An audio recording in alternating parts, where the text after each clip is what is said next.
Chicago's yellow line is weird. Hardly visible on the map, it's an outlier of the CTA system, and uniquely so. While many cities around the US have an obscure service within their network, the Antioch Light Rail or Staten Island Railway for example, CTA's Skokie Swift is special, especially when it comes to its inception. In the early 60s, a concoction of progressive government, federal investment, and unusual circumstances created a laboratory on rails.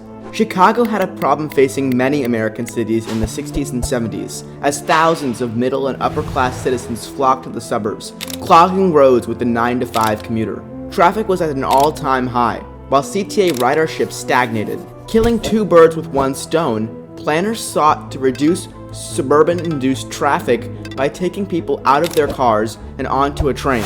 Skokie, a middle-class suburb northwest of the city center, just so happened to be the perfect candidate, with a pre-existing rail line that was then abandoned, surrounded as far as the eye could see with single-family homes.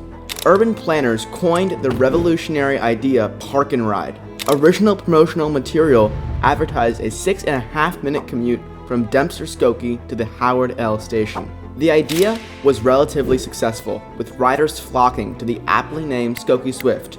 Okay, so what can we learn from the Skokie Swift and its history?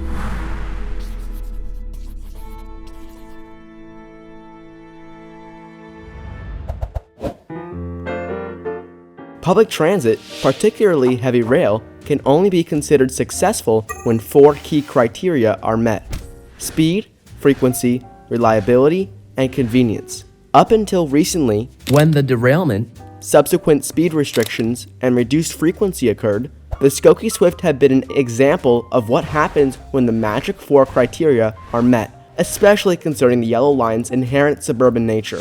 These recent issues highlight areas for improvement rather than defeat.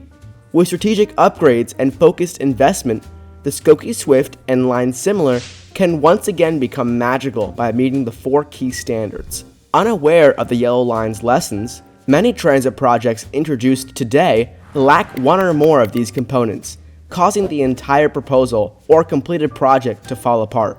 Looking across the Great Lakes, Cleveland offers a striking example of what happens when the magic 4 criteria aren't met. Its recent extension along the waterfront isn't near any major developments, except for the stadium, making it inconvenient. While Cleveland has been taking steps to remedy the issues with the waterfront line, this kind of infrastructure not only wastes city funds and damages the city's reputation, but also undermines the perception of future, potentially more effective transit projects. The key lesson here, as demonstrated by the Skokie Swift, is to build transit where people want to go, create proper zoning and development around public transit, and to ensure convenience, reliability, speed, and frequency are put above extensions. When cities leverage existing infrastructure, they can often save money on costs such as real estate acquisition. Abandoned railway right-of-ways, depending on location, are ripe for transit expansion. Active freight or commuter rail lines should also not be discounted as a potential rapid transit corridor.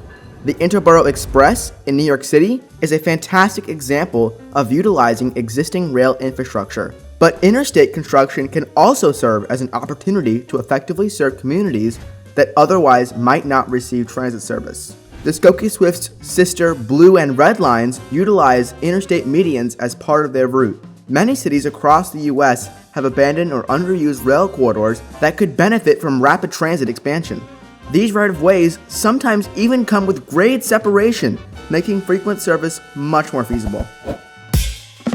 The Skokie Swift's lessons can be digested into any city's public transit diets, may it be through utilizing existing infrastructure or remembering the 4 key criteria.